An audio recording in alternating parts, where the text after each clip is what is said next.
ano a Christopher hotelfo anase esoma wodoma hotelfo ebenya de akwakodi ho anase edin ene wo nanso eni ho ese nipa da sani ebetu akwiem ene onyankropon akotena democracy eyema bibifo anase enyema yen kwasi broni trim popa ene senti a wode vaccination eba abibiman mu na family plan so mpo no enhye ben ana kwasi broni hyehyeye e wodi krom enti a wode etoa yen eba ne sen ana gay ati atese e wo wiase afana nyinara ene we se Illuminati ene we se Freemason ene we se sumwe mu ni nyinara ahyase firi no broni timpo a wode sa nyema we nyinara e ba no de ato abibiman mu no ene sen we entram se hwe Wake Up Africa kwasiada we ni kwasiada bia awia dumienu ekopem awia no mienu live on Royal TV e adwuma dia ofa poku danko ye executive director edema Free the Mind movement ene ofa Israel Nkroma a ye coordinator edema Free the Mind movement no ebeka me Kofi Kumi ho na yesim konya na madi dwuma dia wo chiame na ensem bia tise no ye gina twe kronkron so abakosem ene ntwere ahodo so na dia mo hu ba bia obibini ufiri ene mu a eduro ene soma wo sombo na mabrofo sisi ache ebra so se call together twele kaye no etumi bam ne no ana hyase o Free the Mind movement dwuma dia friend say Wake Up Africa dwuma dia so praso say ye fa dwuma dia live on Royal TV so kwasiada we ni kwasiada bia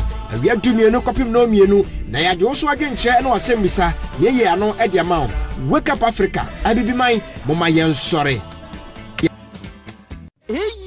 one business general Abatown Ayeniko multimedia so pay video editing photo shoot photo editing documentary business advert music video funeral program birthday parties onua uni how kra esan say Niko multimedia ebeye ni nyina na so yenwie yo so we your wedding papa bi Niko multimedia si en ha ho kra o me cover ni nyina ma so we are sorry anaso say we ejumakuo bi a o pesa u streaming live o program aye social media handles na aye Twitter Facebook and the keka ho na Niko multimedia si woni how esan so mo ye ni nyina live abra program na ekoso Niko multimedia si omotonton gadget aye media gadget papa ebini aye audio and video equipment cameras speakers microphones mixers nyina Niko multimedia aye ho adwuma Niko multimedia ewo koforidia eho ana motare betimi afre Niko multimedia ewo 0244549107 aye Niko multimedia the media general ewo town. Thank you.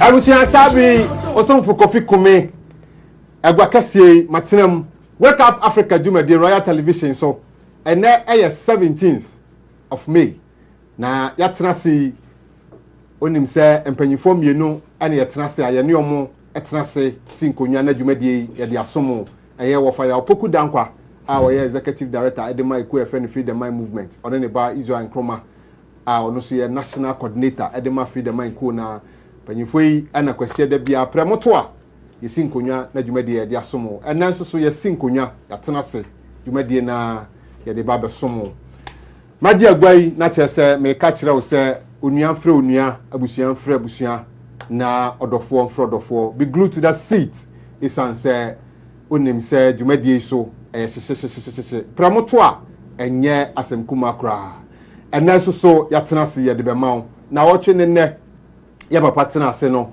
na ode ewura bama ne so na nsem oyi pie ye no na kire se emu odupa na eno na oma ye hu se enei eye internet a ye nyina ye nim a ene abefo abeye abefo so ade a eno so na obia nam eye na juma edi ni juma ye faso ede ene yadofo ye nuanom yabusua edi nkita woso nkita ho ne nsa woso ahodo efa adwuma ho efa abusua sem ho bibi biara ene no internet no so ye nam so edi adwuma ahodo na no ena ofama ye hu se ene baby a yadu no internet no dwumadie no ye fi ne ba akoso ne mienu so amene oma upgrade apagya ye mu ede yadu mpompon so a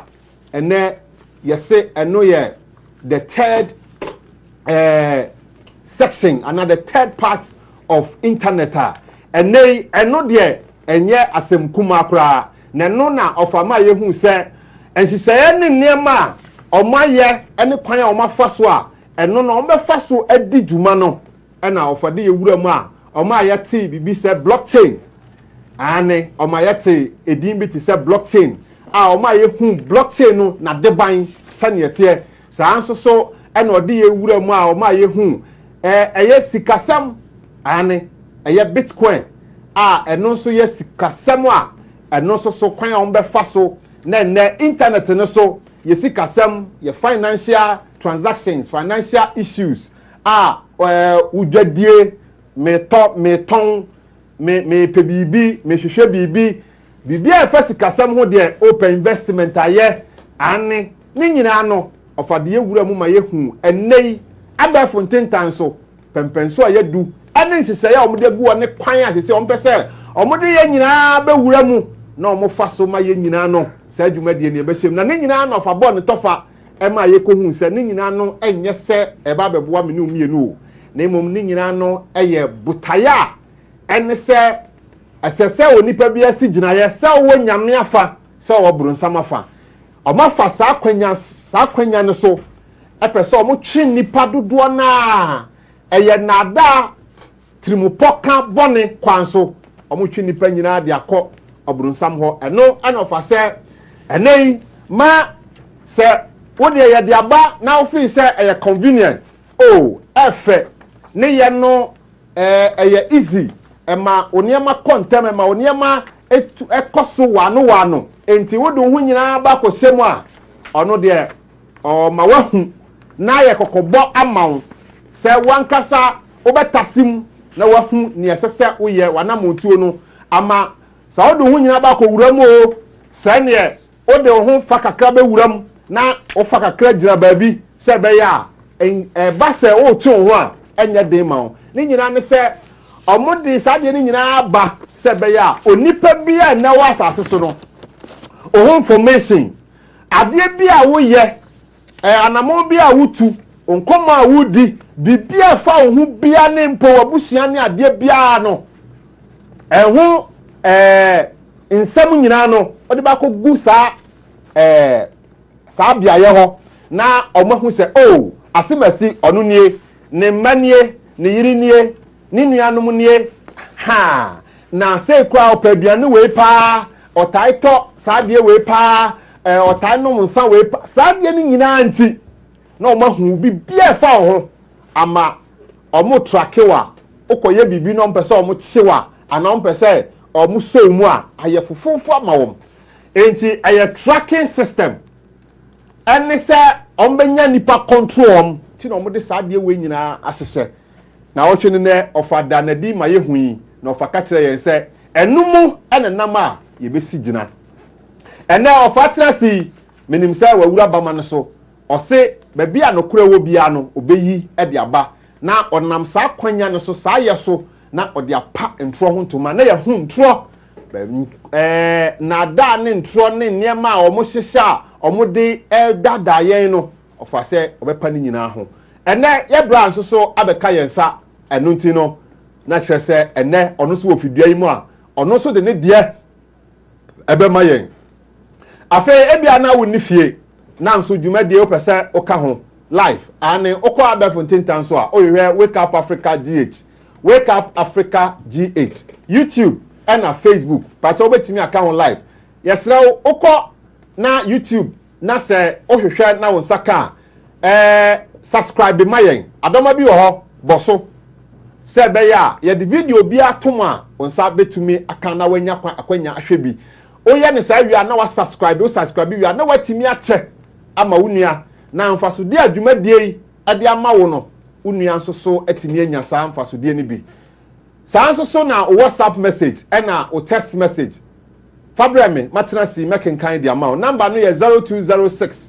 519335 0206 519335 if I YouTube obetimi do messages afa ho ye bekenkan e di amount sanso so ena WhatsApp and then text line no so o de fa ye bekenkan di amount adofo mesere mo number ye da fidie no so no ye besere mo mamon frɛ enye call in enye number o de frɛ na yɛtumi adi nkɔmɔ se dubra ye be frɛ na madaroma ye de calling number no enso be to screen so amawo na eno de o fra na onso wanu die sam ne nea opese o ka bia no watimi e de atudwa ye da mase se matie no sa kwan no so Israel consult unim se okwa odi bi ba ane ode eye quantum beauty spray gold color pa fe pa na senia efe no sanso so ene bo adwuma enye se efe keke we eye obi a wani o any problem wani kekaw wani prunso wani we eye say ya nete aha say ye spray won say oya ne sa now they go wani ni so kama manen ka wani nkosia no u spray a bi wani no na bi nka wani no na wani mu so fa bi ye eboa ma shrinkle eboa honam no ha ebe ye honam no wani mdua no di spray a ebe boa wo sanso so na we ebi a wa ye aduane u jesi o kakra watimi di bi aguso ha quantum de ene ukọ China ene ni Asia mpotamu a quantum niema de amofa ni agrokra isan se prevent radiation ena esan eboa nipadua no mpomuden pa eno nti Israel consult akofa we e de aba ane bomodin na fair number we Ghana mantua babi a wo hyebia no number yi ofra babi a wo hyebia de betimi e de abro 0206519335 0206519335 ofra babi a wo e wo Ghana mantua bia no ye de ade kama yi ye de bi ebebrew okay pepenso ya du no afi ye be kɔ empanyi be yi mpanyifo no ye be da omadi na dwumadi ne da to aso Israel come mo kwa ba you also me gidi say bibia e bɔkɔ life is good life is always good yeah ye da oba de ase me say last week na abusua no omo hwɛ wanim na emom ye ka kire omo say dwumadi no e dɔɔso akwantuo sa anunti Israel say waba ha ochia munyina okay abe Kofi abama baba Kofi me jeso me yiri sa ahoden bibia eboko ba de adaroma yes abranti ankasa okay afa me say nsem no last week ma bone tofa metaverse and bitcoin and your friend is saying blockchain say udani nyina di e ma ubiebie mu ma yehu na deban na o ka kire ye se ene de ye ntena yi na ne eba no mate ehu pa eno nti ye nsam re kwa mi ja bibia e de ma e da se ye di ka e be chia afefo nyina afefo eje so asa ne o si chiechie mu no pepepe ya hwe internet ene ehon nsem ene internet fofora eba ene de obetimi de ho akwa akohyem bi metaverse technology no ne niam ade ba ko a fa internet ho even 2 version 2 okay ene de ka ho no na many a time we raise issues social media safe and social media say yakeke kan but enwura mu enhumi wo mo ko ho no wo mu nya experiences wo mo kan kire ya okay enti if you say we are 2026 no na amain bi atake steps to say there social media no a enkwara wo mo di on the 15 years no eko no se hwe ne ban na yiyu o mu free ho ntenu na di kan ni okay sa ye bia no ebe na wo ho nti a sa ne ma no aba ama bi take control okay first picture your first picture no abodi no ye daily guide 13th January 2026 meter shuts over 5,000 there you 544,000 meter shuts over 544,000 Australian accounts after ban. Okay, sa picture no mo fanto so enfama ye. Je ko ba say Australian government can so abani enkwala social media use. Okay. In the Meta, and so you say yes, Adia, yes, you have shut down accounts.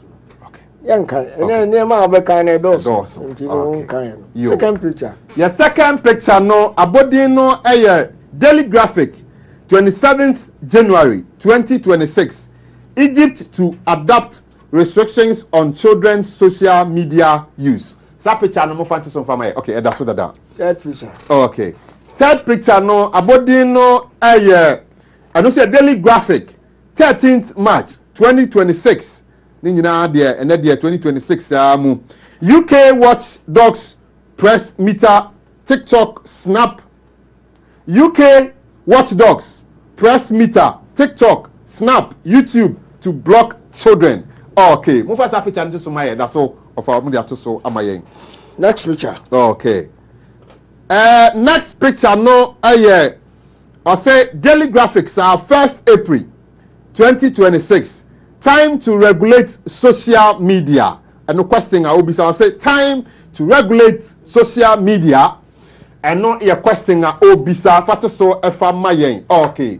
Next picture. Next picture no abodino Daily Graphic 9th April 2026. Greece to ban social media for under 15 from 2027. But just a picture no mo fanto so efa mayen. Mami and kind newspapers here by Ibia. Okay. Time unti. And only did kind. Okay. But you quite hear first video. Okay. Reasons in tear. Ama mind a take his decision. Okay. A dientia. Okay. Of First video. Chile in the entia ama amaya hudo take the initiative to ban a year sa media platform see now for anti your video now about no year how safe is the social media for young persons pacho sa video no mama eni abusia no hwe. Our CEO Mark Zuckerberg and his army of acolytes at the social media giant Meta. The $2.4 trillion company needs to urgently improve the way it operates, especially when it comes to the online safety of young people who use its platforms, Facebook and Instagram. Until now, Meta's line had always been, "We're doing our best." But recent court cases where many of Meta's long-held secrets were revealed seem to prove the company could and should have done much better to protect users from harm. Tonight, you'll hear even more damning allegations about the way Meta works, from two former executives no longer willing to stay silent.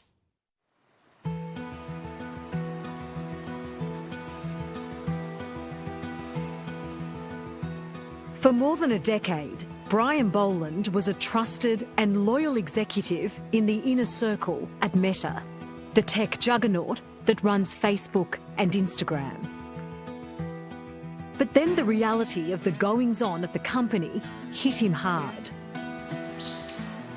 The soothing sounds of the forest are now a welcome escape from a world he helped create, but wishes he hadn't. Are you on social media? I'm not. I delete these products because I think they're bad for the world as they currently are. Brian says there's now no denying the terrible truth he learnt working for Mark Zuckerberg. That by using Meta's products, people are putting themselves in harm's way. Everything from depression to eating disorders to suicide to everything in between. And that, to me, was the point where I was convinced we were on the wrong side of history. These days, Brian isn't the only former Meta high flyer turned outspoken rebel. Arturo Bejar used to be a senior Meta engineer. When it finally dawned on him the damage being done by the apps he was working on, he was appalled. To really see how so many kids get exposed to that with such frequency was staggering, and it's heartbreaking.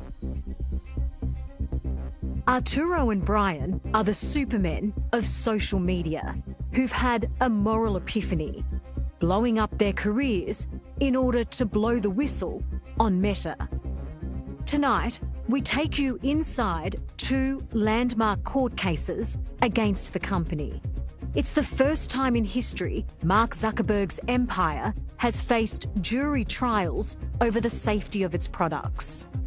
But are the damning verdicts enough to compel the Silicon Valley squillionaires to start prioritising the well-being of users over its own growth and bottom line? I think that this is a watershed moment. Bad product design, building something that you understand is harming people, is indefensible. And so I think this is a huge moment that's going to change the legal landscape, and it's going to hold companies way more accountable than they ever have been before. Arturo Bejar's role carried huge responsibility, but caused him even more anguish. I used to be the person in charge of protecting and taking care of everybody who used Facebook, Instagram, all the related products, including child safety. Did that happen? I found a company that had begun to systematically look away from the harm that young people were experiencing. But Arturo couldn't look away when his own daughter joined Instagram at 14.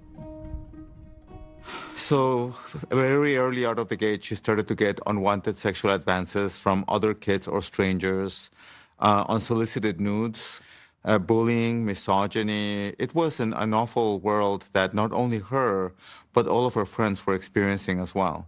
What would predators say to your daughter online? She would get requests to sell photographs of herself or requests for sex that I'm not going to repeat. As her dad, watching that, what was that like? She was so upset and I felt powerless. I sense a feeling of guilt from you. I felt guilty for years. One of the things that most parents don't understand about Instagram is that when your kid is in their bedroom and you think they're safe, Instagram is inviting strangers into their room, connecting them, enabling communication. If something bad happens, there was no way she could turn to Instagram for help. In 2021, Arturo decided he'd seen enough. This problem was too close to home, and the young father had to do something. So he compiled the latest research and statistics and took his findings straight to the top. What was the data you sent to Mark Zuckerberg? Half of the people that use Instagram have had a bad experience in the last 7 days. And out of those, 1% submit a report. And out of those, only 2 get help. So of 10,000 people that had a bad experience in the last week, 2 get help with the tools that the company has. 1 in 8 13 to 15-year-olds got an unwanted sexual advance in the last 7 days. 98% of the time from a stranger. And what reaction did you get? I got no reaction. He didn't even write back. What does that tell you? It's telling you that you cannot trust them. You cannot trust them as a company because they will tell you that their product is safe when you can easily demonstrate that it isn't. The safety tools do not work, most of them, and there's a staggering amount of harm, and as a company, they still deny the existence of it.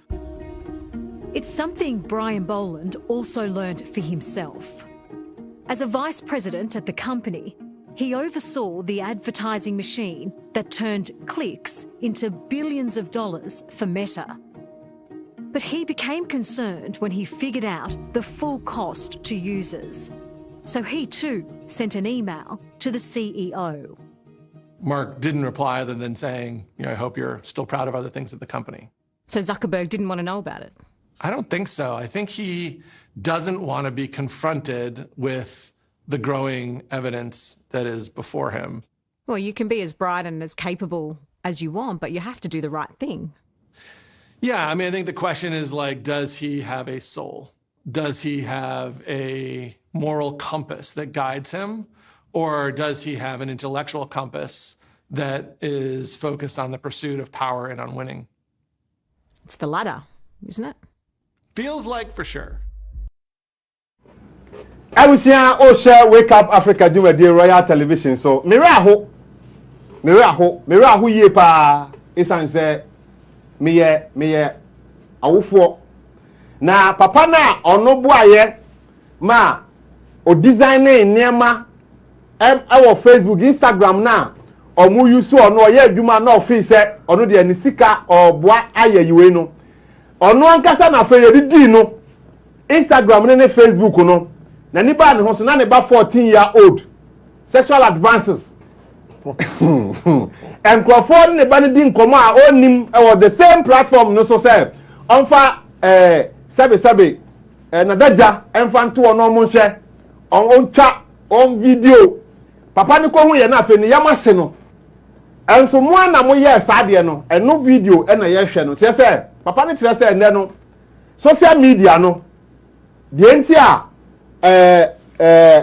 aman bi take the initiative some person mo bande no eno no ene ye nkola ne de kire se aye beja aye nsem bebre mi nim sa Ghana efie bebre mu e wo sa problem ye ne social media yi asay ye mana dodo na eno na aman bi ehu se ba bi adu no so man sori a o how kese future generation ne o ma yi hwe na ye Ghana nkola hwe se ne omotie enti eno na papa nankasa o ka ho a omu designing platforms yes anema no odi adanse ye wa yes statistics da koma mpanyifo omu go hierarchy no se ade we amoye no mo sorry a mo se security e beboa yen enso se obi yes ade no na obi ye na mo pese mo track no kura na omu ma wa kwanya ma nipa na ebia ote ho na odi sa adwuma no pese o track na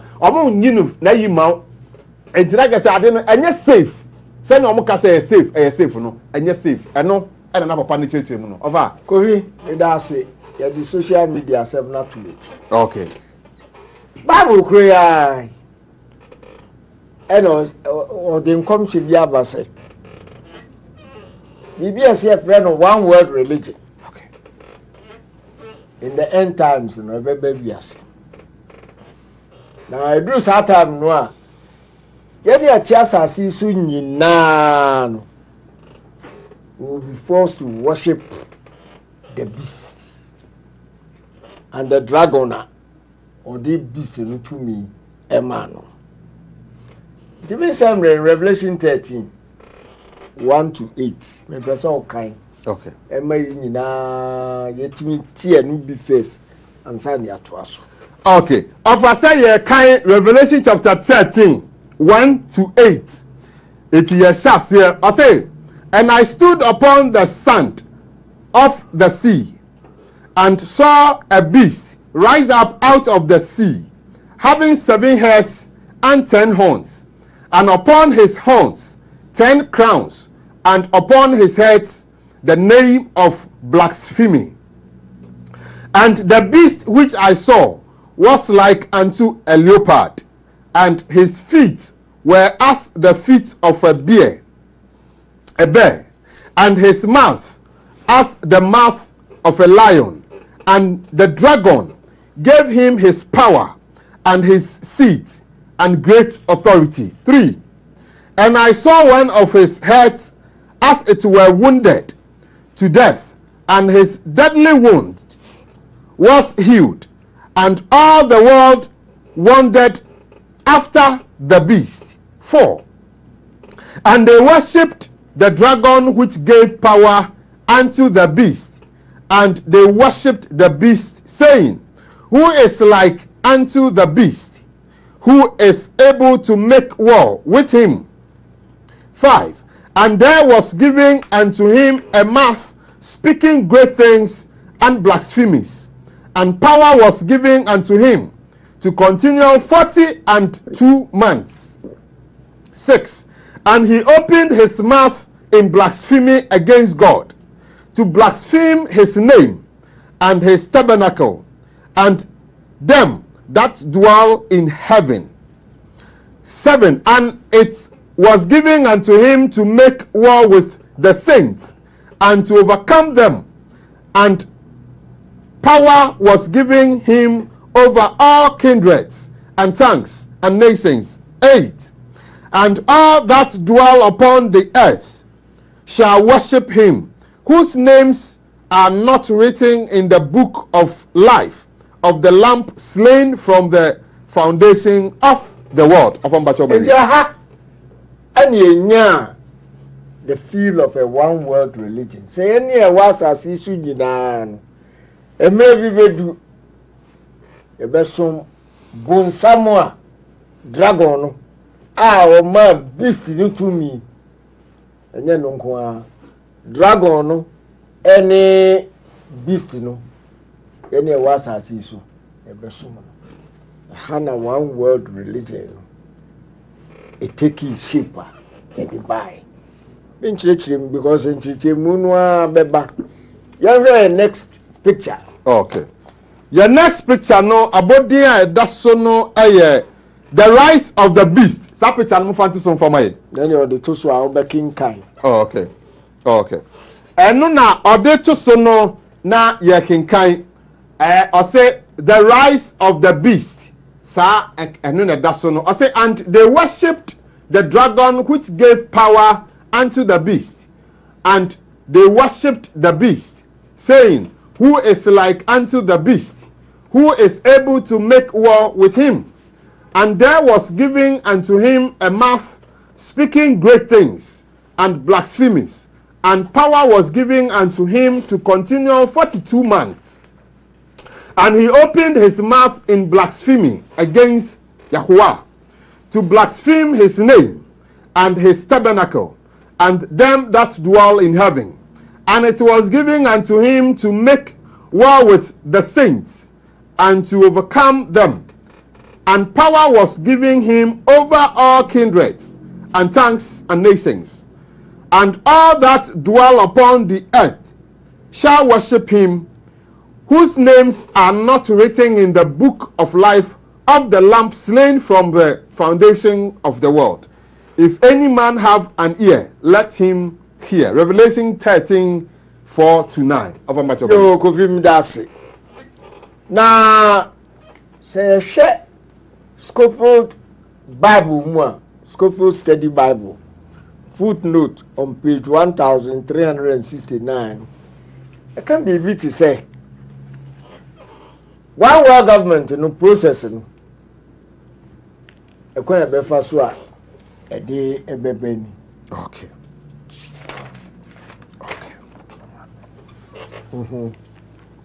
I say political Babylon is the beast confederation. I say political Babylon is the beast confederated empire, the last form of Gentile world dominion.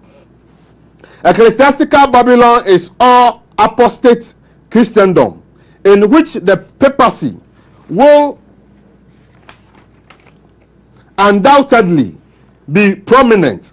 It may very well be that this union will embrace all the religions of the world. Fantastic. Next picture. Next picture, no. Abodi no unity at all cost. Pato mofa entoso enfomaye. Page 18. Aha. Unity at all cost. Question a obisa eno no okay. Eno ena edaso no na ye kan of amaki baby a ye kan. So kan Scofield ye kan say papacy. Yeah. Vatican. Sir. Ono obedi animu obebuabua ni nyina no. Ena picture here daso sese do. Yes say. Baby amaki no o hwe ade na unity across religions. But baby of amaki no a papal effort. Rome is seeking to unite world religions with the papacy as the leader. Pope John Paul II made great strides during his time as pontiff towards drawing the world's religions towards unity. In 1991, Malachi Martin wrote this about John Paul II. John Paul II, as the claimant vicar of Christ, thus claimed to be the ultimate court of judgment on the society of states as a society. In 1986, the Pope hosted a meeting of world religions in Assisi.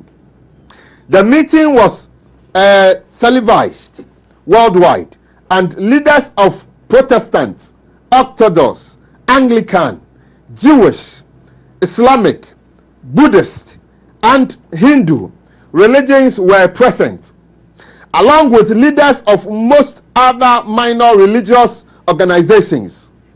Each denomination paid its respect to the Pope.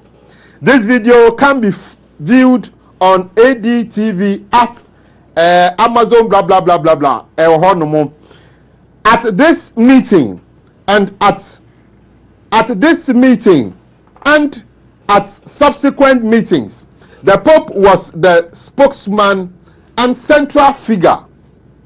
During his U.S. tour in 1987, the Pope met with Protestant and Eastern Orthodox leaders and asked them to work toward a time when all Christians confess one faith.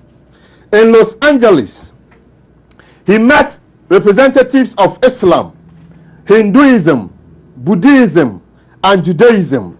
A similar meeting occurred in 1999. As reported in the Associated Press, with the Tibetan godman, the Dalai Lama, sitting by his right side, this October 1999 in Rome, the Pope presided at a special council of some 2,000 religious leaders of various faiths, sects, and cults. The pontiff told the assembled Buddhist monks, Zoroastrian priests, Catholic cardinals, Hindu gurus, American Indian shaman, Sikh, Jewish rabbis, and ecumenical clergy that all must join in condemning the Christian fundamentalists who abuse speech and whose efforts at converting others incite hatred and violence. At this meeting, the Pope was confirmed as the world's spiritual leader. And you know, a high near said, one world religion is being put into a process. Basania, you can kind of Scofield Bible footnote so no over there and a picture we have near who say, ye gusua ye boa no. And it's a sign that ye and a near me cosudia, ye second video. Your second video no about here. One world religion is a biblical prophecy. Pacho, that video no religion is a. The next point is, what does the Bible say about a one-world religion? You see, the trouble that we can all fall into is by placing these labels on subjects like this. Over time, it sounds more like a conspiracy than biblical prophecy, because you're not going to see the words one-world religion in the Bible. But though it's not labeled as such, it is still very much a biblical prophecy. It's found in the book of Revelation chapter 13. Now the beast, which I saw like a leopard, his feet were like feet of a bear, his mouth like the mouth of a lion. The dragon gave him his power, his throne, and great authority. And I saw one of his heads as if it had been mortally wounded, and his deadly wound was healed. And all the world marveled and followed the beast. So they worshiped the dragon who gave authority to the beast. And they worshiped the beast, saying, who is like the beast? Who was able to make war with him? That's Revelation chapter 13, verses 2 through 4. Also, all who dwell on the earth will worship him, whose names have not been written in the book of life of the Lamb slain from the foundation of the world. That's Revelation chapter 13, verse 8. Also, then I saw another beast coming up out of the earth, and he had two horns like a lamb and spoke like a dragon. And he exercises all the authority of the first beast in his presence, and causes the earth and those who dwell in it to worship the first beast, whose deadly wound was healed. He performs great signs, so that he even makes fire come down from the heaven on earth in the sight of men, and he deceives those who dwell on the earth by those signs which he was granted to do in the sight of the beast, telling those who dwell on the earth to make an image to the beast who was wounded by the sword and lived. He was granted power to give breath to the image of the beast, that the image of the beast should both speak and cause as many as would not worship the image of the beast to be killed. He causes all, both small and great, rich and poor, free and slave, to receive a mark on their right hand or on their foreheads, and that no one may buy or sell except one who has the mark or the name of the beast or the number of his name. That's found in Revelation chapter 13, verses 11 through 17.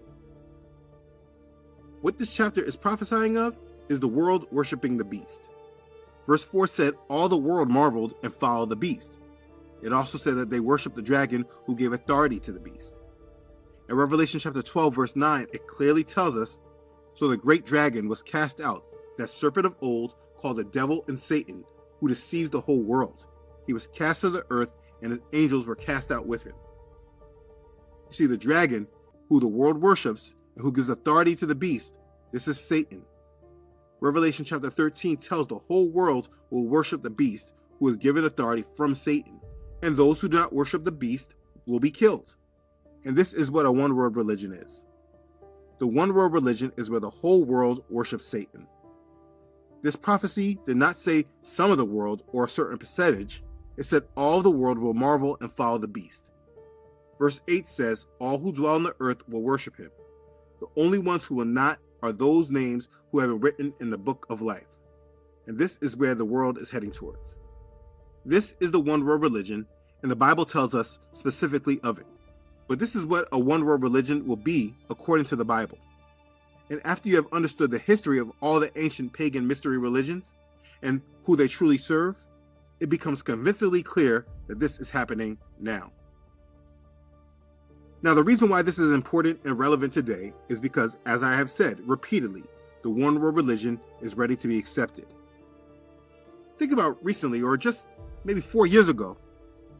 Before that time, we have never publicly heard a prayer in Congress end with such blasphemy. We really are soiled by selfishness, perverted by prejudice, and inveigled by ideology.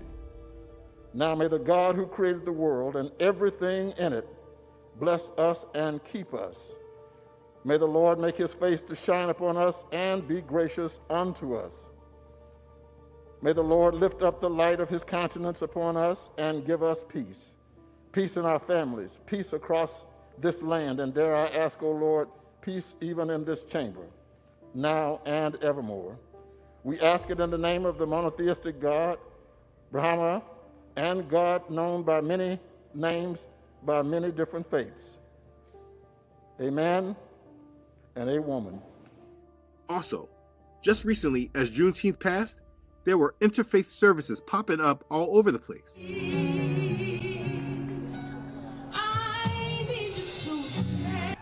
Dozens gathered this afternoon at Court Square in downtown Springfield for an interfaith prayer service, jointly observing Juneteenth and Father's Day.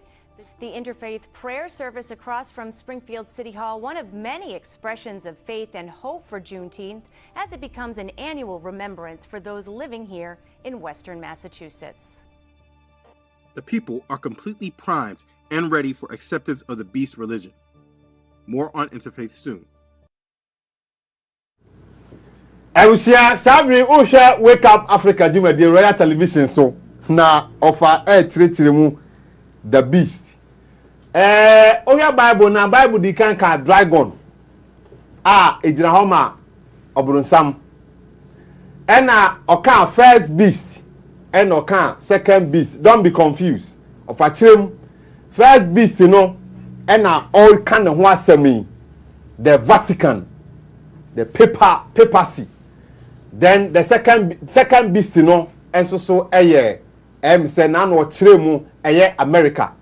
Enti first beast na Revelation aka no ho asem a e kire se ono na obedi anim na waboaboa religion nyina no na nei o sha video no ka se ampa ho ayi na yehu ye no kire se ade a ekoso over ipacho Kobi medase enti say video no ehwe ni de kinkan de nyina no me ate ase se ewiase nyinaa besom Satan and as a Lucifer there na akwa ti say ene si ehwe wiase a Lucifer stroke Satan watimia ya say obo ade abode no as much as obetimi or pollute niema we create an environment ene no ono so ofa no ho say ampa ese wo me na ekọ Aza 14 Aza 14 13 to 14 the person can be answer ni ato aso. Okay, automatic. Aza 14 verses 13 and 14. Yes, sir. Bible. Okay.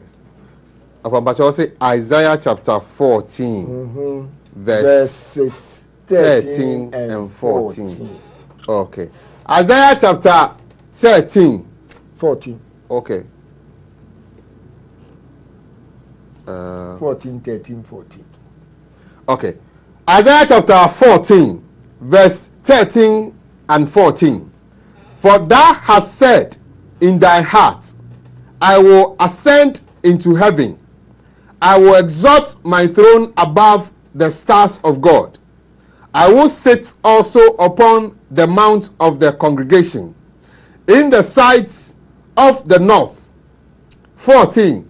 I will ascend above the heights of the clouds.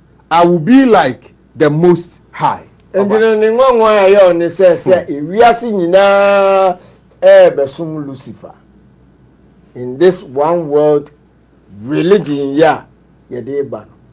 What you mean lifting and what do sa position? Ain't you know? You're here next picture. Okay. Your next picture no abodino a pride and the fall. The story of Lucifer. Sa picture no mofa ento so emfa mayen. Ofana che say Bible no akire mu ampa or say dragon no eye bronsam na dragon no di ne tumi ma first beast no eye papacy no sa ena na ono na oboabo religion or say religion say oboabo mu nyina no okay ya besom na ya som no nti de okan no eno picture no crowd see nti yen kan ya call the next picture. Okay. The next picture no abodin daso no eye one world religion based on Luciferian system and doctrine. But just that picture no mo fanto so emfa maye. Nti yehu major religions be na menya meka ho asem. Okay. When dey ye hwekeke. Edru ha e besani. Okay. Next picture. Okay. The next picture no abodin daso no eye the process of one world religion. Pacho enomofa ento so emfa maye. And also near the same major religions here. And you who okay. Next picture. Next picture no about you know yeah. The old serpent deceives the whole world. Revelation 12:9. Mufa eno ento so emfa maye. Okay. And also and that's so no. And yes, I call in time. Going back in time. Okay. Ibia Frasia or Babel. Maybe you see Tower of Babel. Nimrod by be creating one world religion and a one world government. Say or teacher Ediatia or body. Na sabreno. And I'm saying that religion near back printing near friend of mystery religion. Eno de betachi. Jacoba say scatter bear mo atwin wo mu. Eho no bia de ni version of religion no ekoye. Ema yekosati. Intimin semre no yon hwe next video. Your next video no abodi daso no eye. It all began in Babel as the mystery religion. Sa video no muma ye.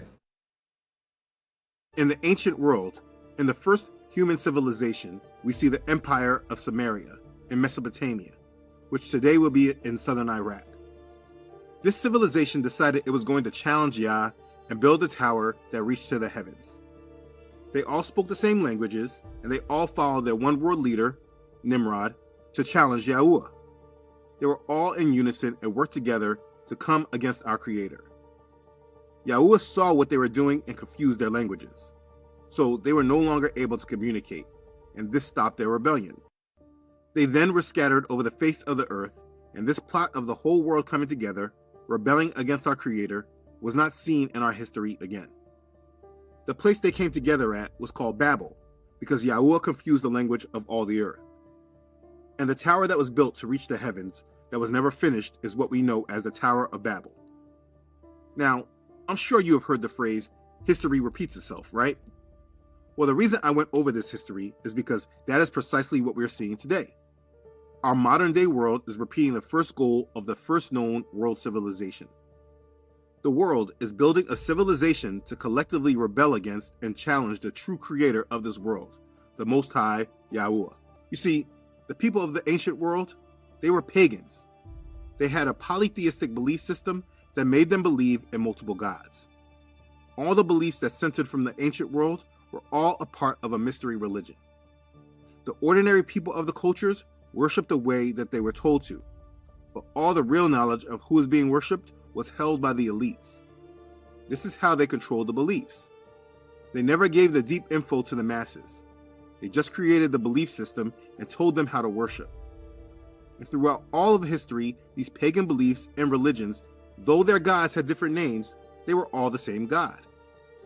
The key to understand is that the God that they all worshipped is Lucifer, the fallen angel, the light bearer. Now, what's important to understand is the separation, because one might try to say that through all the different pagan beliefs, there was already a world religion, but that is not true. Though the civilizations believed in these pagan structures, there was not unity of beliefs. There was still complete division because the world was not together. Empire would topple empire, and there was no unity under their beliefs. And that's a big point by itself, but there was another major issue. You see, Yahuwah made a covenant with a small nation of people that would be his special chosen people. Though the world believed in many gods, this one nation would only know one God and be set apart from all the other nations of the world, and there was nothing that Satan could do about it. And that's where we have the division that's in the world today. Now, I skipped over a lot of information, and you may have questions about many details in the middle of all that. But like I was saying, the main division in the world today is because of the set-apart nation that Yahuwah created in the ancient nation of Israel. And through them, he introduced himself to the known world. After Yahuwah sent his son Yahusha, the Messiah, to take the penalty of sin for the whole world, and he created a way for the world to come back to him in fellowship, Satan then tried to hijack our belief and mingle his mystery religion in with what they used to call the Way, and what we now call today Christianity.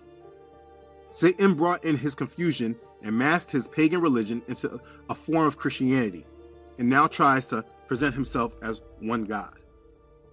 And so, long story made short, all the ancient pagan mystery religions, as well as the modern religions like Islam and different branches of Christianity like Catholicism and Mormonism, they are all different religions that are centered around the same God. And so when people are believing that they are all worshiping the same God, there is some truth to that. But there's a huge point that is missing from the connection. While all these religions of the world are in fact worshiping the same one God, there is only one belief that is different from them all. And that is the true belief that stems from the set-apart nation of ancient Israel that led to salvation only through Yahusha, the Messiah. And so what we have is all the religions of the world, including Christianity, they're all against the Way. And that's the division. Now, there are divisions within certain religions, like in Islam with the Sunnis versus the Shiites. But overall, the conflict of religions of the world are divided from the Way and every other faith in this world. That's the division. Now listen, yes, you heard me right. I do include Christianity in with all the other faiths. And maybe that bothers you.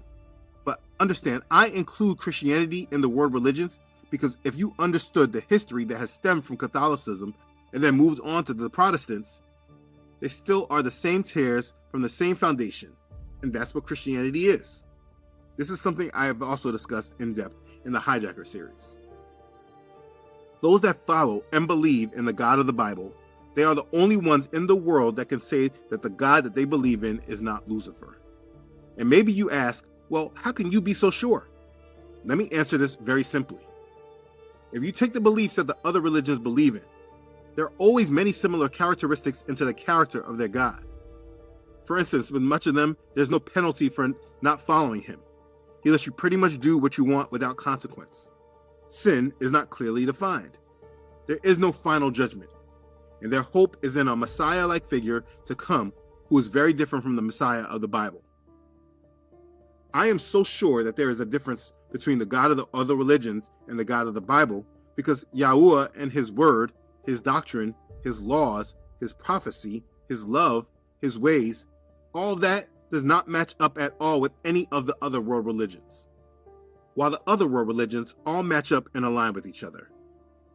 And also, we are told there is only one way to our Creator, and that's through belief in Yahushua the Messiah, who the world later transliterated his name to Jesus Christ. The only way to our Father is through belief in his Son, and it's not some generic belief only by his name, because a Muslim will tell you that they believe in Jesus too. There are not many paths to him. There is one narrow gate that we all must walk through, and that is aligning completely with his word without addition or subtraction.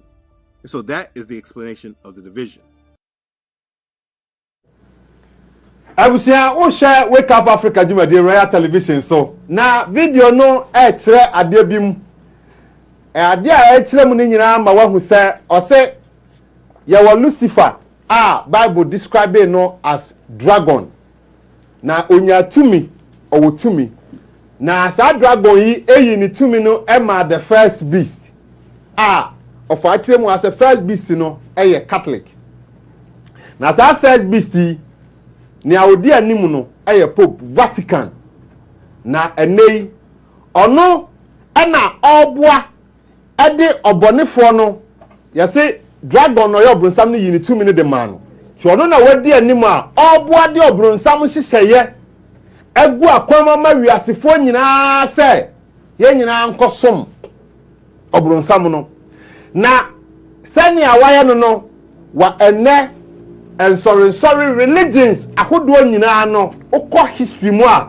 religion kwanya fa so a religion ahodo bebre na ebo aye no utresi a Catholic nsa wowom enu ntia na Christianity Catholic nsa wom Islam Catholic nsa wom other religions no ahodo ni nyina no enu na ofama ye kohwe sa video no kire ye se from Babylon sa time na ye Nimrod and a shasia Etihuama and the Vatican Ashama Sadiana Nimrod the shasia no Wabekuri Jinamwa Obwabwa Obiano say Obiamra yeah them Satan Nimrod Nidia now say Omunsi Tower of a tres sadia Jimra training in Amuha I sadia ni be pepe and Sasaya into video no can say your friend is saying a baby will be history repeats itself. Like I say, about some way, a qua na sayaba. And into the Bible cracker says, send me a no one none here, no. Sana and ne ha a bay. It's like I said, Vatican, Juma dia Odino. A year obrunsam to me or dear mano. And then ne yen na and sorry I would do na. So Oko boss of pet and no when your money. Over. Next picture no Abodino top 10 oldest religions in the world. Pacha sa picture no mofa ento so emfa mayen. Eno na edaso no okay. Ya kinkan no video no kire ade bi o se enipa bi wo ho, ekuo bi wo ho. Sa ekuo no de omo pe and Onyankopon de omugina ho se omukura ne nokware asemnim o say the Hebrew Israelites I know of I say you bedu ono achete no so mu okay enunti ne eda so no ne kan top 10 oldest religions in the world ne di kan ne Hinduism 4,000 years There's also Zoroastrianism ɛno yɛ 3,500 years. Na edi obiom yɛ Judaism. Ɛno yɛ 3,000 years. Na ɛtɔ so 9 ɛyɛ Shinto 2,600 years. Na edi hɔ no ɛyɛ Jainism. Ɛno yɛ 2,000 also 2,600 years. Ɛna Buddhism 2,500 years. Taoism ɛno so yɛ 2,500 years. Confucianism ɛno so yɛ 2,500 years. Ɛna yɛdiem Christianity ɛno yɛ 2,000 years. Na yaba ɛyɛ ne 10 no nso so yɛ Islam ɛno yɛ 1,400 years. Next picture. Okay, next picture no abodin no ɛyɛ population of world religions 2026 global religions statistics. Pacho sa picture no fa to so informa ye. So maye hune. Okay, yo. That's no I say population of world religions as at 2026 global religion statistics. Okay, yawo 2.38 billion. Okay, the kind of Christianity omo ye 2.38 billion as I see so Christianity domo ekura no omo ye 2.38 billion. Now I say 31% of a nipa was as I see so no. You see, the whole world will worship the beast. The beast. You break it down. Okay. And sound like a massive. Okay. Enti na say Christianity the kura dompa. Omo ye 31%. Yo. Yaba Islam omo so na etosu mienu omo so ye 2.5 billion 26%. Na yaba third Hinduism omo ye 1.25 billion 15%. Na yaba Buddhism omo ye 520 million 6%. Na yaba traditional religions, folk and traditional religions omo ye 430 million 5%. Yaba Judaism 6 omo ye 15 million. Okay, percentage ama ana 7 ne unaffiliated atheists omo ye 1.2 billion 16%. World population 2026 8.2 billion. Over if I tell my way. Next picture No abodi no eye Pope Francis says all religions lead to God. Mofa sa picture no ent so enfa emma yen. Pope Francis neka o say Pope Francis says all religions lead to God. A question no bisawo. All religions lead to God. O say my quotations John 10:26-27. But ye believe not, because ye are not of my sheep. As I said unto you, my sheep hear my voice, and I know them, and they follow me. 1 John 4:1. Beloved, believe not every spirit, but try the spirits whether they are of God, because many false prophets are gone out into the world. But okay, video no can say only one nation set apart. Yes.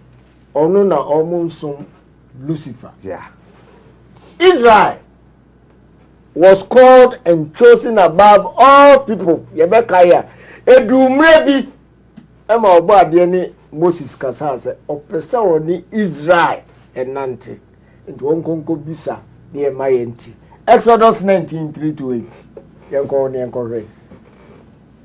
Ye ko akosha na ye Exodus 19 3 to 8. Okay. Exodus 19, 3 to 8. Okay. I say, Exodus chapter 19, verse 3 to 8. And Moses went up unto God, and the Lord called unto him out of the mountain, saying, Thus shalt thou say to the house of Jacob, and tell the children of Israel, Ye have seen what I did unto the Egyptians, and how I bare you on eagle's wings, and brought you unto myself. Now therefore, if ye will obey my voice indeed, and keep my covenant, then ye shall be a peculiar treasure unto me above all people, for all the earth is mine. 6. And ye shall be unto me a kingdom of priests, and an holy nation. These are the words which thou shalt speak unto the children of Israel. 7. And Moses came and called for the elders of the people, and laid before their faces all these words which the Lord commanded him. 8. And all the people answered together and said, All that the Lord have spoken we will do. And Moses returned the words of the people unto the Lord. I had a separation in the Bible. Enti Israel be a peculiar nation unto the Creator. And unti Obadiani Israel signed 5 covenants: Abrahamic covenant, Mosaic covenant, Palestinian covenant, Davidic covenant, and the new covenant, Benamic covenant. Say, you know, and a bit one among. And they assigned 4 dispensations. Yeah. The promise. Abraham was in a bedroom, say, we are saying, and Isaac by ya. Also, by one for Jacob Befimu, lineage in by. The law, Moses. Lord, no, you had started Passover in Egypt. Yeah. And the message called out assembly at the time I wore Yeshua, no, and I called out assembly. If you buy, say, me buy Israel, ma, or Muba, or Mama Irano, and you know, bad, yeah, and she say, yeah, a free, or Mumuno, Messadia, Bishimki, and a big Puffy Antuata. A bedroom, no, and my yes, say, nay. They called out assembly. A choir, no, and one answer about and a Catholicism. A bashim. Jesus. Sarsuna, the last of the dispensations, kingdom. I am out here. I've only one more expecting. Jesus is coming back to set up his kingdom. They come will be at 1970, and a Yah's kingdom was established on earth. Obi anfa ntumiti. Enya fe na ebeba aba. Amanu nti adisua ne nkyerɛkyerɛ na ame nya tumi a ye de pa entro ene na ada ho e wa asase so. Enti no, apart from the Hebrew Israelites, biblical Israelites, obo ade no a e na atere ne nsa e de afrɛ to be his witness. Na be yensa me kanea ema ewiase nyinaa no. Ena menu sunti ena 7-day Sabbath observance versus Sunday worship aba obi eba be sit na ye. Nti otu ona aka se wo ye SDA ni ena ye ne so memenda pebe bi fa okwa akoya akowu ewu boni bi a obi anka nkyerɛ wo se konakobu because oba de anhyehyɛ no nka ho oni Israel nim na akọ apam eni akọye nti so na ba memenda bo wo memenda na akọ asọre emra no so de ye ba ne se wo ji wa ho me da na say wo be sum kwasiada emu dia he na fit on fit be bia because me da na so wo bom wo kwa akoso and you don't fit and you know me yen ko wu bia they are kind of so no you see Vatican will make war against the sins of the Most High Hebrew Israelites we are and twon na pe oba bidira na yenhwe ye next picture okay have na me ba be kan sam kese yo your next picture na body ni the origins of the so-called Abrahamic religions. That picture no fight is on for my okay. Yo, that picture no monfa ento so for my good. Picture na that so no na ye kan di kan no mahu cross no. Christianity created by Constantine, the pagan Roman emperor, pope, and the pagan priest of the first Christian church in Rome. Christianity created by Constantine, the pagan Roman emperor, and also pope, and the pagan priest, or no, was a pagan priest of the first Christian church in Rome. Purpose into creating Christianity here to unite the true followers of the Messiah, Yahuwahs, and the existing pagans for purposes of political control. Into Christianity, no. Second one here, Yenianum Islam. Was created by the Roman Catholic Church through the rich wife of Muhammad, who was a staunch Catholic follower of the Pope. Muhammad was illiterate and could not have coordinated this religion on his own. Hence, the many similarities between Islam and Catholicism. The RCC were the RCC were striving to claim Jerusalem. To claim Jerusalem. Okay. The RCC were striving to reclaim Jerusalem as part of the Catholic power base. Okay. Judaism, and the last one, I say based on pagan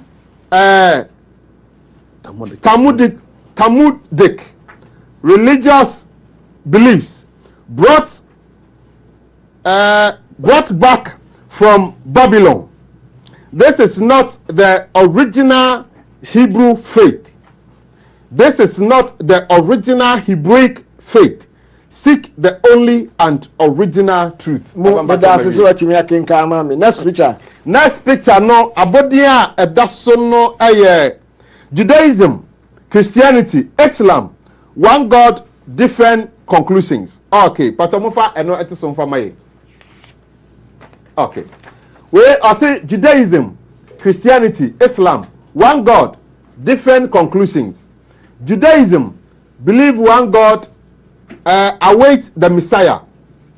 Position, do not accept Jesus as Messiah. Do not accept Muhammad as prophet. Okay, over Christianity, I say believe one God, Trinity. Jesus is Messiah. Salvation by cross. Position, accept Jesus as Savior. Do not accept Muhammad as prophet. Okay.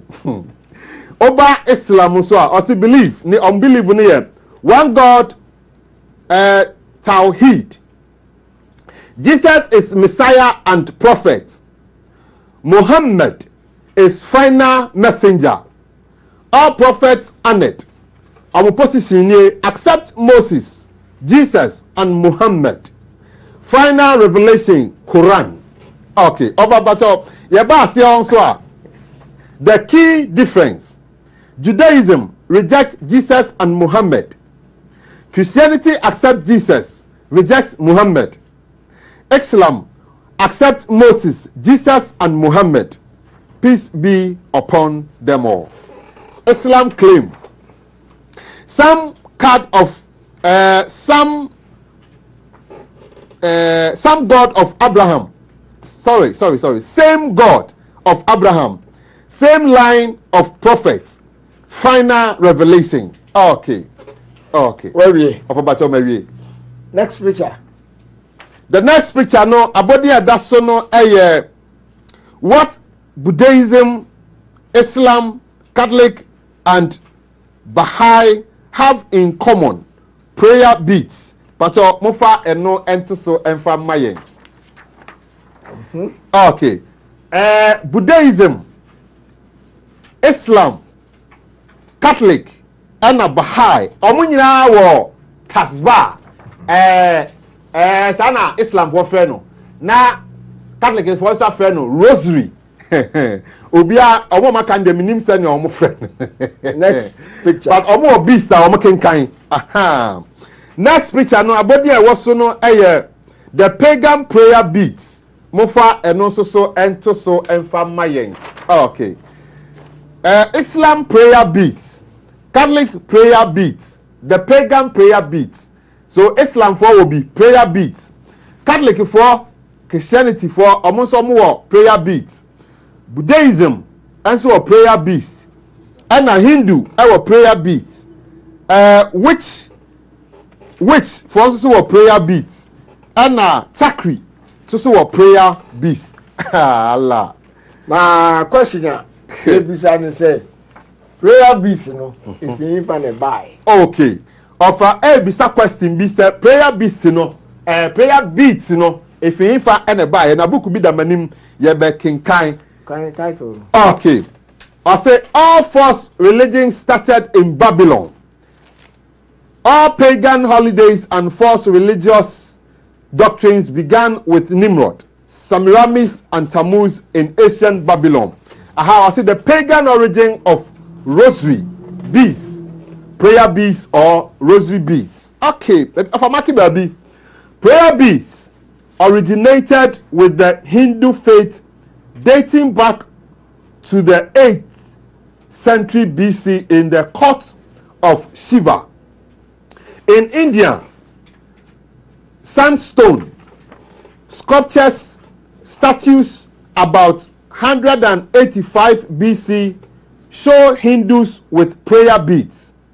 The names of Hindu gods and prayers are repeated on stringed beads called mala, separated by larger or different colored beads. A history of prayer on beads, Patricia A. Dilly. Okay. Next picture. Okay. Next picture no here. We are one. But mufasa picture no ento so emfa mayen. We are one. Okay. Na me kama sem. Na Daniel Makweku. Okay. Oh, anyway, we are one. We are one. Picture no bonsi atro emfimfin no. We are one. Aha. Okay. So ha. Christianity wa ha. Islam wa ha. And Judaism wa ha. In addition to one more nyina. Okay. Na say na tie one world religion. Na nya wo se. We ye Christian na wo sum obade. Obade ni ntwaka bia wo. When mu ye Lucifer strong team no a ebe kwatia obade. Enti Christianity o ha, Islam o ha, Judaism o ha, Hinduism, Taoism, any woman kan ho ni nyina. Omu nchidu nyina fi Babylon. Ena ye dia babedum pempem so. Enti omu kan omu ho abom. We Christian a, na wo kwatia obade. We Islam ni a, wo kwatia obade. We Dunia na Ghana had yes required and say, and so be a PP or Ghana ha Oma mixed Judaism, any Christianity. And to woman na just a woman they promote Jew near mano because I'm free say and on it. Ukra de ochem bomb. Odieno a chem bomb ukra. Na two din na way. Judaism Christianity a quantity of body. And we had a good just them. And now we a Jew ni Jesus no a Jew ni and he no any. What to put it? Unim dia woka. And he no image ya who or hey a the religion say we are seen can bo mu nyina no e kire say wenum e na ekoko e de atia obade enti yen yene mu na e ba bekon ya ye krado ye hwe animu medima no besia na kwaku nso de aba beto aso okay next week no ye be sa to aso okay yo ofa se odnano esi ha o se Bible ne kan se onyame ne ma aye Israelites omo na oyi wo mu si ho se ne som nante adwumadie ho adeye no omo sam na wo they are the light unto the world anunti enei Vatican ono na oye beast na first beast no ayi dragon no de ne tumi na ma no na wo boaboa sadom yi nyina no and no mabe gina center stage say onyame say na Nimrod bo a wiase obo bia no a mo say ye be kokotu nyame osoro ne yekoto na ade ade be ye no sa na Vatican so abo mu nyina no say nyame ye ye ne di besi ani ye be bom ne a kire ne say yen aye de ho eno na ekoso a Vatican di ani mu a Christianity o Islam o mo nyina edi akire hanunti ene ofa abiem wachirem okay ansa na yebekọ yebra panyi ho no wada roma moma yemfa message we ewo YouTube na afi yenhwe se ya YouTubers no omode message aba na afi de ifi hɔ a na afi yakotoa yakọ yebra ho na ne wo ho no ode amayen okay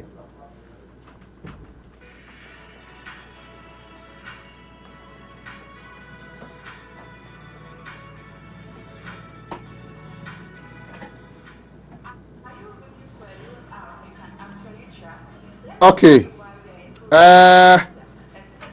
okay I say message abano ye we are Nana Kofi at Nana Kofi I say we welcome you all to this great platform. It is time for enlightenment. We thank you all Wafa Poku and the whole crew.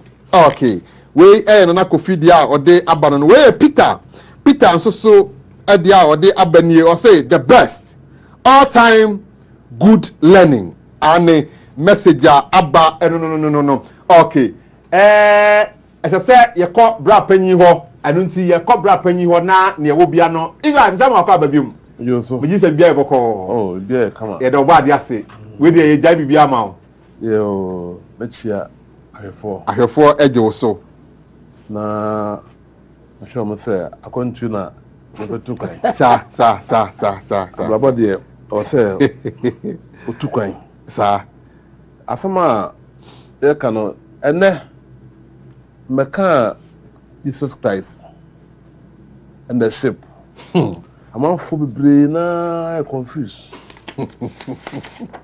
omonte da omonim say Jesus Christ no ono ba we are say 2000 years ago no so obo wi e de onkwa na obasan ba biom eno na e de etu no mo ama mo magye di the cancer no e be confused brenua ene no social media ntino open kwa bia na owura ho no fina mo fa fra me asokura ebu nti nti papa na ba wi asene de ono no yemfa na Jesus Christ o ono no ba wi asene no by 2000 years ago ne maame a friend of Miriam, or Papa, carpenter name, via Yusuf. And now Nana, or Mammy, friend Anna. Okay. Now, Mamma's not a hairdresser. I don't know, Joseph, no, concern the pair, or Monsieur more, no. I don't know, or by say, Israel, no, my no, Baba Joam. Now, Roma for who say, oh, to me, Monk Noa, Roma Hindi, no, Meshiasi. Won't say me, yo. And you know, you need for honor. Sign the paper cemetery, no. Ma, I'll find a picture for this woman. Okay. Mebacho fa nipa oka MCR. Mo fa sa nipa no picture no ento so emaye eye Yeshua e na oka no ho asemi so no. Yeshua picture mo fa ento so emfa ma no. Enti senye ebinom esi eka Jesus ononi. Okay. Bibini pa. Oye Hebrew Messiah. Yeah. Ononi. Okay. Ononi na papa oye carpenter no. Sir. Until Roma for who say message now or run the banner. I know what the very powerful. And so Mon Kunua Roma Indiano, Beshiasi. Until your ball, no sa. A swim for the Bacopa. Who in the Maya? Omovia no. Omovia no sono. The self of the China no. How much you can come. Well, no, your father Jesus so. Your father Jesus. Me can't man for say.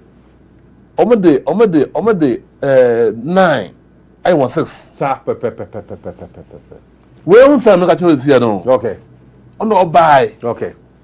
Buy pa. Ya wo no. Yeah. Oba ni bema. And a share mu ni ya wo no. Aya wo no. Ya wo no echi kwampo no ya wo. E man me ma kwampo no e kan ne ho. Okay. Sir. Oko school e wo Kumra. Okay. Right? Okay. Enti ne ho nsɛ no Bible no mu no.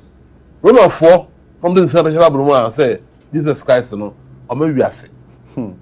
Ɛna so de ɔba wiase no a de wama no a ɔmo create no.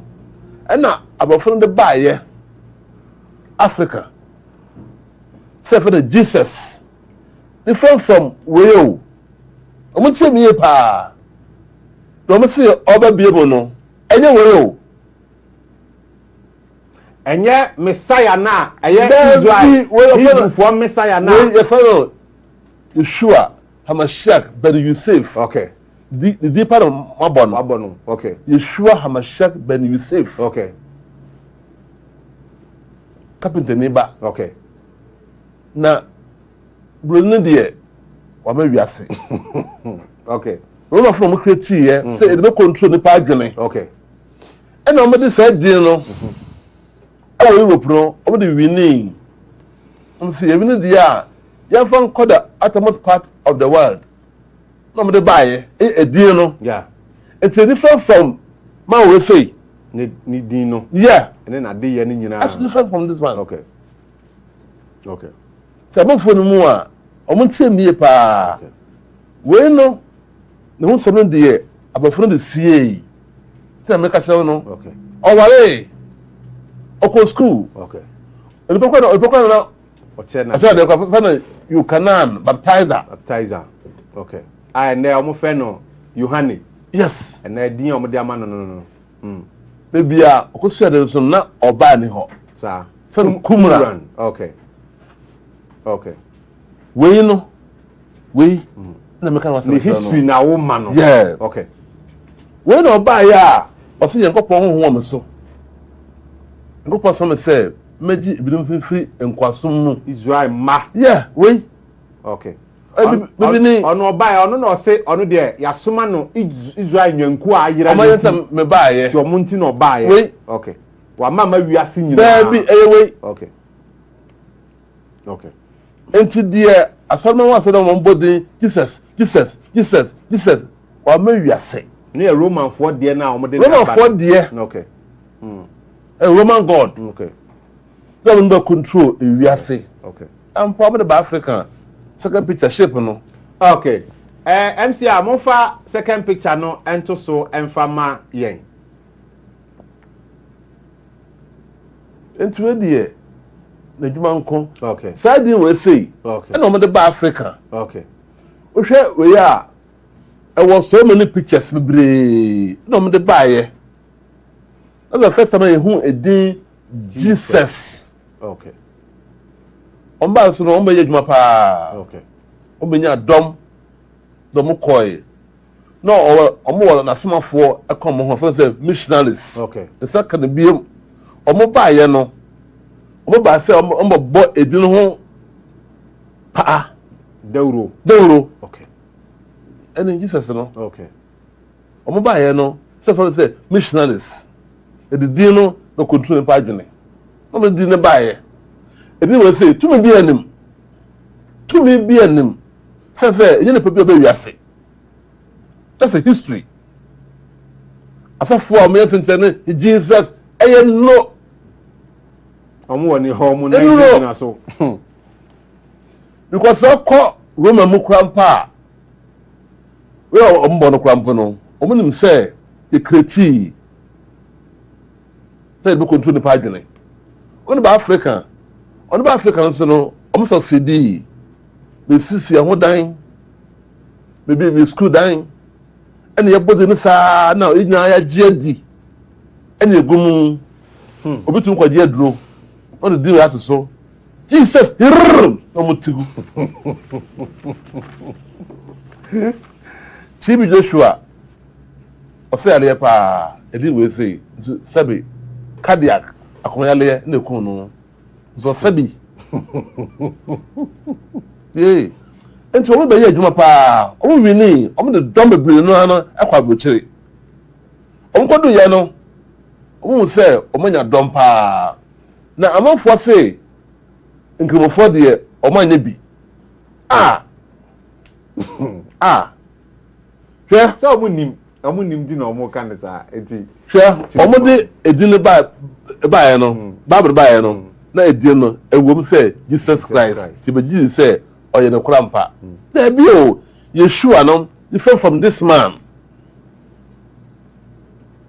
Where brony, you should say bibini. Almost say different name, different image. It's your just said no dia be seen na and hey. Man control. That's for Otabel. Also to me enka obahohoro edin and God said in the Bible adentia because of no guase dey say edin and God said no e dey fan kofo ire e dey dibone what about the kayo enti papa na dey edin ba no Jesus no that was time African for your tears edin say Jesus before omo ba no nye ni medin fan say Yeshua fa na Yesu no enye pio. Okay. Côte d'Ivoire, me French for omo kan Yesu sa. Right to gwa. Omo kan sa Nigeria, ye hobo da akwa aba. Ye kan Yesu. Yes, sa pepe no. Edin fa na Yeshua no, e na wo mo e kam kan Yesu. Na ye nim Jesus no. To tama boni ode ship no, ode ba Africa. Na tu say say Jesus. E ho asmafo e ka ho omo de akire for the missionaries. Tiemie. Jomo kwae no. Arabs no omo say nkofo say e din bi aba Africa. Aba wiaye ma omo sumi esosidi. Eye jo se ponko. So so by then eba. Kemofo ba no omukura omdiye Quran ya trade mu Allah and the first name I see the prophet Allah ni anti dinda awa hasi okay na edino new to the black people in Africa here when say Yankopon no en fen sa okay obaga na ase a fe no trade yampon Yehowa hananim sa bano fana Yesu so me di ne bae no omo so bae be ye adwuma pa obi se nkrofo nka ho a oboa omo start ye no omo se omo de wo mo ama wia ebifo ne bi omo bae na ayefuna bobo omo no slave market. Okay. Number stop go here. Na ekwana Europeans no fast from the winning before no friends say am nya asole no the same way na am dey buy na kamani ba ko na kiso ne ba ko na mo debate ena kamani say mo kiso for there mo dey edin Jesus no ena buy be wi a Africans no so ko slave think before there buy no no black slave market dada yo Asia woman here debate a video no na here near course so people who became Christian because of colonialism, because the white man, a lot of Africans, people who became Christian because of colonialism, because the white man went there, brutalized them, and forced them to go to Christian schools and hospitals. Well, Arabs did not force. I don't know why people keep rejecting it. I don't reject it. There was slave trade in Africa, widespread. Firstly, Africans were attacking each other, and then they were catching slaves. That's true as well. These slaves were brought to slave markets. In these slave markets, you had Europeans buying them, and you had some Arabs buying them. So there was an Arabic version of slave trade in East Africa and some parts of West Africa, and then there was Atlantic slave trade. When people, in particular Islamophobes and some of these Christian missionaries, deliberately try to put both models in the same basket, they are either extremely evil, deliberately lying to people, or they are ignorant about the history of the tradition. A lot of Africans, people who became Christian because of colonialism, because the white man went there, brutalized them, and forced them to go to Christian schools and hospitals. Well, Arabs did not force. I don't know why people keep rejecting it. I don't reject it. There was slave trade in Africa, widespread. Firstly, Africans were attacking each other, and then they were catching slaves. That's true as well. These slaves were brought to slave markets. In these slave markets, you had Europeans buying them, and you had some Arabs buying them. So there was an Arabic version of slave trade in East Africa and some parts of West Africa, and then there was Atlantic slave trade. When people, in particular Islamophobes and some of these Christian missionaries, deliberately tried to put both models in the same basket, they are either extremely evil, deliberately lying to people, or they are ignorant about the history of the tradition.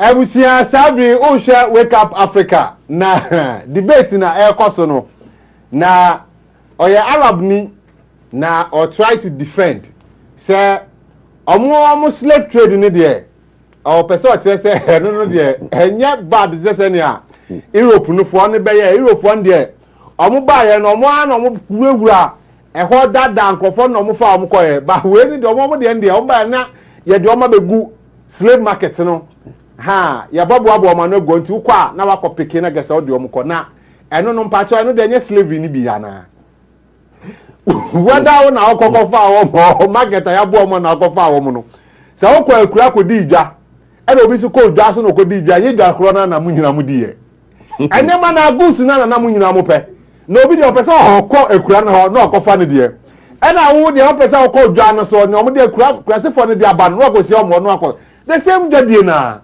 eti Arab fo no munyina mo ka ho bi mu ye bi mo ba ye no kwan a we no fa so no sa na mo so mu be ye mo de enti omo ba ye no omo hu se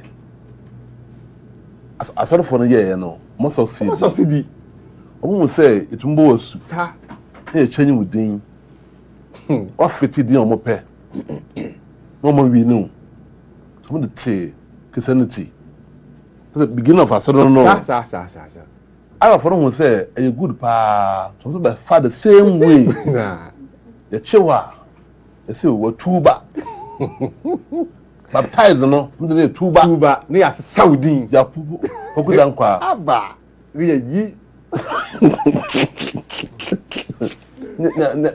na defending naftale imam poku dan kwa na ya di yi dan kwa na fi mo poku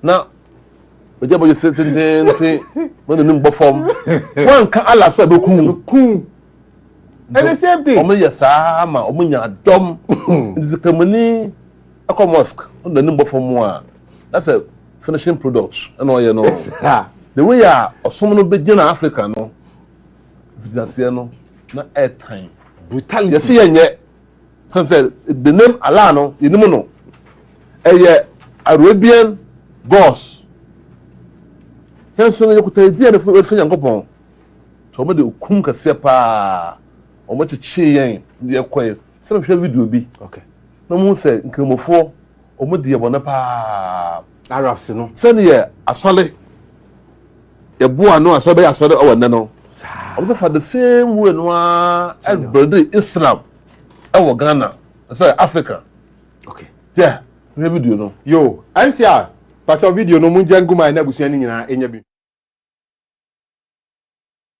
Zanzibar, 1860. A woman stands in a slave market, chain marks fresh on her ankles. Her name is Mwana. She's 19 years old. She walked 800 miles to reach this place. Literally walked. From the interior of East Africa to the coast. Chained in a coffle of 200 other captives. 63 of them died on the march. She stepped over their bodies and kept walking because the Arab traders beat anyone who stopped. She watched a pregnant woman collapse from exhaustion. The traders cut her throat rather than slow down the caravan. She watched children too weak to continue get abandoned in the bush to die of thirst. But Mwana survived the march, and now she wishes she hadn't. Because what's about to happen to her, what happened to millions of African women between 650 AD and 1900, was a fate the European slave trade never inflicted. The Europeans wanted labour. The Arabs wanted something else.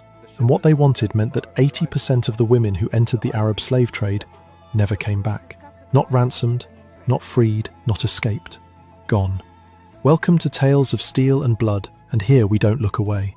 If you believe these stories deserve to be told, hit that subscribe button now, because what comes next, your history teacher deliberately skipped, and once you know why, you'll never look at world history the same way again. Here's what you need to understand first. The Arab slave trade lasted 1,250 years, 13 centuries. The Atlantic slave trade, about 400 years.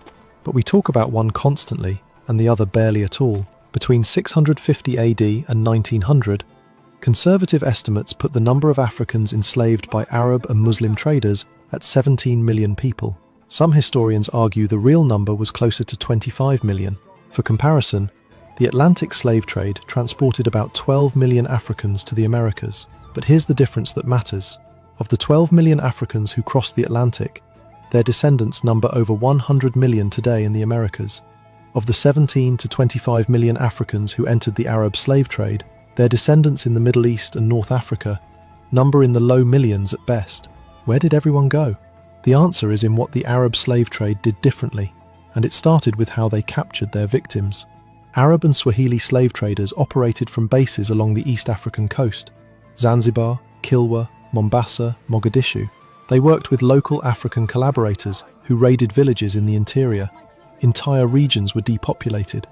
The historian Ibn Battuta, travelling through East Africa in 1331, wrote of villages that had been abandoned for generations. The people simply gone. The caravans moved inland, sometimes 1,000 miles from the coast. They targeted specific groups, young women between 12 and 25, young men who could be castrated, children under 10 who could be converted and trained. The elderly were killed immediately. Useless for sale, useless for labour. Infants were killed because they slowed down the march. Pregnant women were killed because they were liability. The selection was brutal, efficient, and it happened in minutes. Then came the march. The journey from the African interior to the coast could take 3 to 6 months. Captives were chained in coffles, wooden yokes connecting them neck to neck in lines of 20 to 50 people. They walked barefoot across terrain that shredded feet, through tsetse-fly country, through regions with no water for days. British explorer David Livingstone encountered these caravans repeatedly during his travels in East Africa in the 1860s. He documented what he saw. In his journal entry from July 1866, he wrote, "We passed a woman tied by the neck to a tree and dead. The people of the country explained that she had been unable to keep up with the other slaves in a gang, and her master had determined that she should not become the property of anyone else if she recovered. I may remark that we saw others tied up in a similar manner." Read that again. If a woman couldn't walk fast enough, she was tied to a tree and left to die of thirst. Not killed quickly, left to die slowly so no one else could have her. Livingston estimated that for every slave who reached the coast alive, 5 died during the march. A Swiss explorer named Johann Burckhardt, travelling in the Sudan in 1814, recorded finding a trail of corpses that stretched for miles. The path was marked by skeletons, he wrote, so numerous that they formed a continuous line. Women who collapsed were beaten. Women who begged for water were beaten. Women who helped other women were beaten. The Arab traders wanted them weak, compliant, broken by the time they reached the coast, and sexual assault started immediately, on the march, before the sale. This was standard practice. The Italian explorer Romolo Gessi, travelling in Sudan in the 1870s, documented that female captives were routinely raped by the traders and their guards during the march. Those who resisted were killed as examples to the others. By the time Wana reached Zanzibar, she had witnessed things that no human should see, and she was about to discover that the march was only the beginning. The Zanzibar slave market operated in full view of British authorities, who had signed treaties to suppress the slave trade, but did nothing to stop it. The market was held daily. At its peak in the 1860s, approximately 50,000 slaves passed through Zanzibar every year. Most of them were women. The process was identical to what happened. I was here, share Wake Up Africa, Juma be Royal Television, so. Sana, history. Na, mibisa say, Adentina, yempenyi for my yes at you. Munina no, I'll tell you what I want to say. Here, Yenanum Islam for, ye can't, Tembia na quiet to say Christianity. But it's the same thing. Ena yenuanom Arabs no eyeye say obi to me enante baby e be fa na fi ni village wo dey aba coast area ho no obenante 3 months 6 months ansa na obedu oye painful a yehu aduba bi na yehu say why mra na yehu say o delay match no yekono akwantuo no o delay na ya pedua bi na ya kekere wo kese wo no bo ho na wawu akwala yehu say obeya na yakum kese oyo oba bi na opensu a ni akum ye repium enti what's it and the difference no anything oba bi anu ti na nne okọ Arab countries na oye bibinia he omu titu ti say unye nipa yes ye nuanu ma ekọ sa Saudi Arabia ho bi ka omo asem a mobo na ge say eyade a fiti omo ge say Saudi we ko so 120 good years yeah Arab trade, slave trade, you know. Yeah. Because I need some kitwa. Of Israel, because 1,200 years. 1,200 years. Omudi boneo. Na among phone country, among phone trade. Until now, I finishing products. Right? And until Kurama scored more and say, "Ohunya maybe." Uninse bonia Islam. I give yeah. Onim until Tadba fresh products. To go so Yankopon honor no. Do you have material or some Islam or Africa? I say no. She wouldn't animal. Why do you want fast to say? I would dear yet do Nianomono. A nipa a woo. A painful and kola. Oh, name. La Hakobal. That's the name of the buyer, new name. Now we don't know that name. And new to us. I would defend it with all. And then, yeah, Islam. Bo no one sa can Islam asem na what say. Oh, but just can cry no no. Because finishing products. And I'll bet 2 years. About 2 years. It's a fair na airtime. Nti asole and Islam no a quen with the 2 sides of flipia no nti Nyankopon no a way of life manasi ye da say aha na ye bra say odina no esi emi say abusua no nyina no edamo ase mpanyifo say ene mama omo background history etise of Israel and then so what be biem senia ubie Yeshua de mu no and then what be ma yehu eye Islam so edie mumfa line no enter so emfa ma yen na ye na abusua no eni nkomo ye fa omo WhatsApp message no ye fa no na mo de line na to so ma na omo timi afre na ye didi nkomo we say hi my senior brother please I greet you in peace shalom please give me the access to the call to share views when such time is due today. I have been trying all the time, but I can't get your link through. I'm Yabua Kweku Aferi, Doma Ahinkro branch. Okay. Yenya Kweku. Aya, number na omo de to so, nti aya no ahwe. Okay. We say, hi boss, my name is Godon. God bless Wafa and the entire team. My question is, are Gentiles to pay tithes, and if we are to pay, to who? Want the team to help us to free our mind. Tithe asem de say nye eno na nne ye kan you. Hello, udini fa kwa ofrefi. Hello, udini fa kwa ofrefi.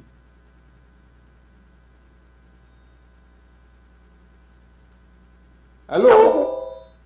Senior, Monam Church, so number B, Apa Osuma, who win you.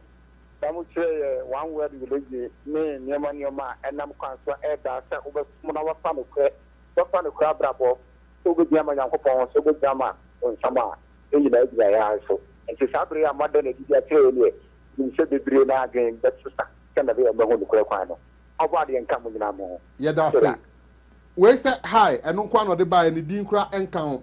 We so say, good day, true leaders in Yahuwah. Please add me to your. Okay, yo. Good afternoon. Hello, didn't if I call Frefi. Hello. Jamu amekasema ni kwa okay. Yes, you. And the period very for Islam bebre. In fact, me ujini when you take ni pa no ye ni yanku ni pa sha because of assuminti. Na me ohu ya mobo but when you ko Islam mo the Jafua mo tina den na mo din sampane de tire. Yeah, that's it. Mo share ni na mo kan mo apakwa tem tire. Yo. Then me who bebre. Yeah, that's it. Good afternoon. Please, by your submissions, Sunday worship is instituted by Pope, not biblical, and Sabbath worship too is not Christianity.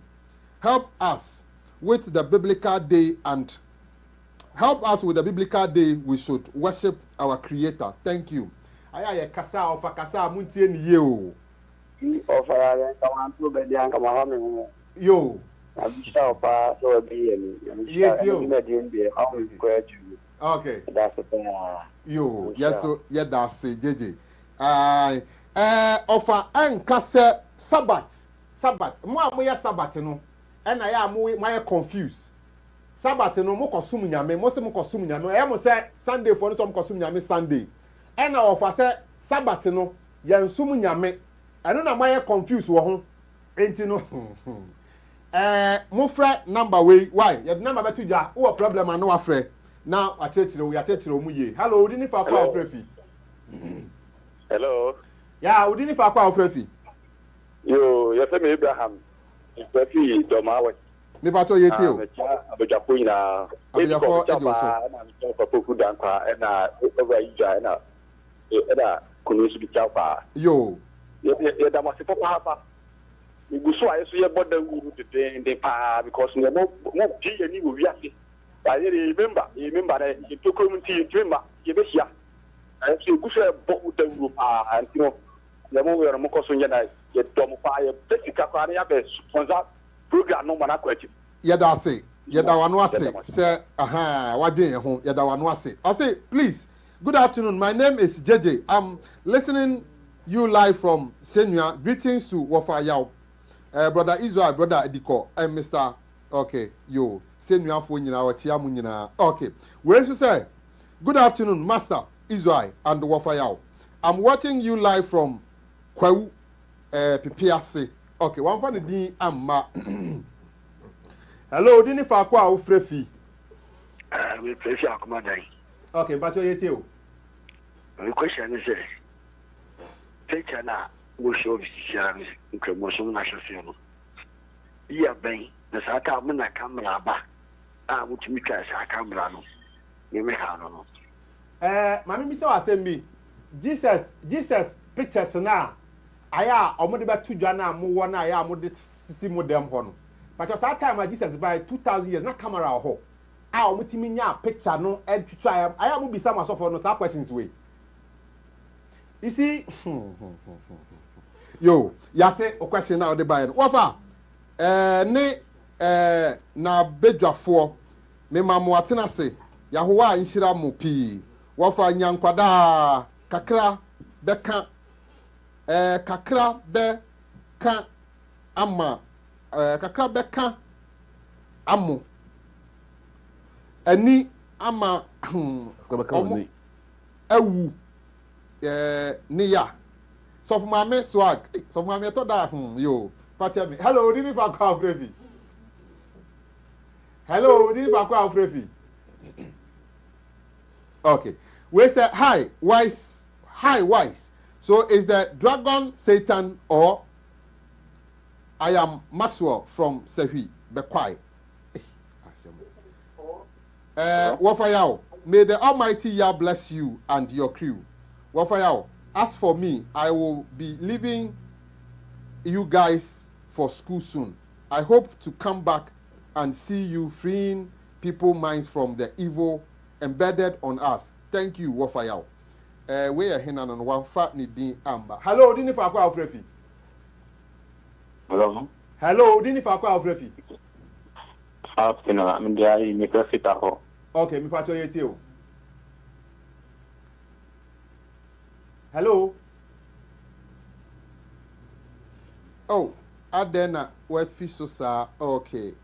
We say, good afternoon.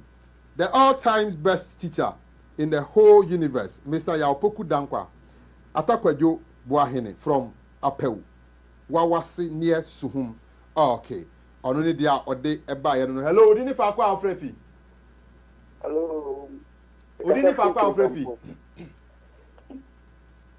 Bada sepa asama okan yo no kwe.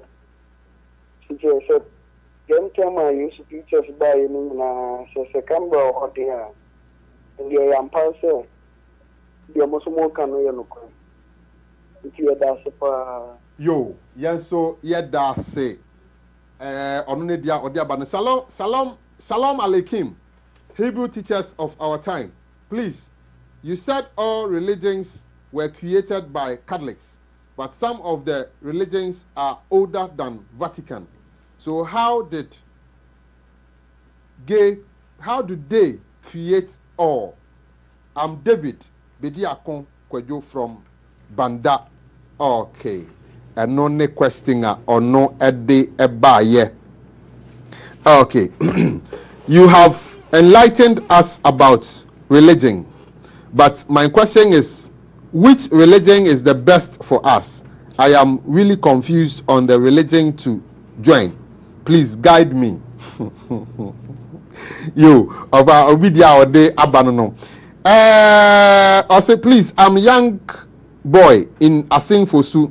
So can we worship online course parents? Why some media? Please, I'm young boy in Asingfosu. So can we worship online course parents won't allow me to visit you? Tell me what to do if parents don't allow me to worship with you. Please reply me. Asemo yo, wasemi. Okay, yo. Abusia ebia na open chemu bi pe ensembisa bi ane frɛ number we ebia open ensembisa nkyeremu bi bibi kyerɛ wadwene ane frɛ 0244 686557 0244 686557 sanso so ana takrade eye takrade branch mumwa moho na wɔtwe ɛwɔ yɛ nimu a visitation. There will be a visitation in Takrade. And when Takrade mpanyifoɔ sɛ mutie mi a na kyerɛ sɛ mayi mu asutre a nesa.